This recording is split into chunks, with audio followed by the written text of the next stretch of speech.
But in my mind, that he talking to me so cocky and believe that because he in the streets that he like liver than me. I'm like, nah, nigga, I put my grandmama house. I just built that shit up from ground up. You know how rappers be like, my grandmom don't move and shit like that? My grandma don't move either.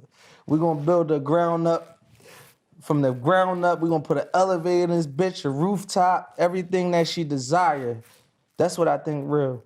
You know what I'm saying? My mom, she got surgery. She had the fucking best surgeon New York has to offer. That's what I do. My son and them, everybody, kids around us, they go to private school.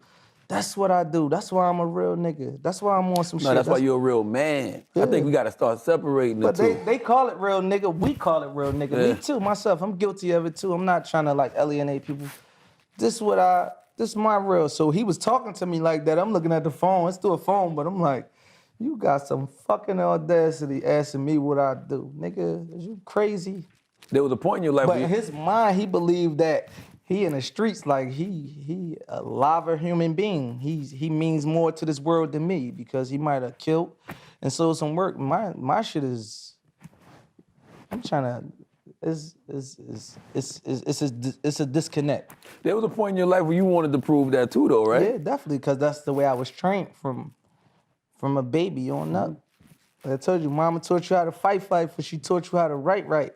They try to read your rights before you can read and write. You coming right into this, so there ain't really no control. You know, it took me to what? I said I caught on. When I turned 30 years old, I felt myself start thinking different. And that's when around the time I was coming and doing radio runs. And you could kind of hear in my interviews I was talking a little different.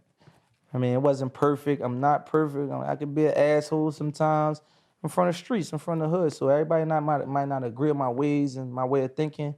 But, you know, I felt like I grew a little more than where I came from. And I erased I'm revamping that type of mind frame. I'm revamping my whole mind frame. I'm never going to tell. We talking about street code. Ain't no telling. You in the streets, you committing crime.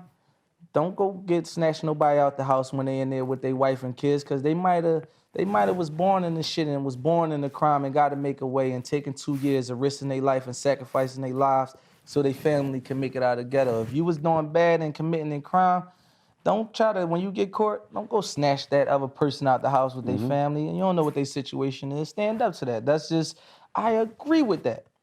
I don't agree when fucking Charlamagne, you get in the car with me right now and we go ride through the Bahamas and I shoot somebody in the head, we both get locked up. And I'm like, shit, that wasn't me. Now, Meek, I'm gonna have to tell on you. Yeah. I just got But nobody distinctive that. When I was growing up, I said it wrong, nobody distinguished that. Yeah. Of like what's right and wrong in the mix of that shit. I was in jail with some guys and shit. They had life over somebody that for a crime they didn't do, but the guy that did it, not taking care of them in jail, he not taking care of the kids on the outside, he ain't doing shit.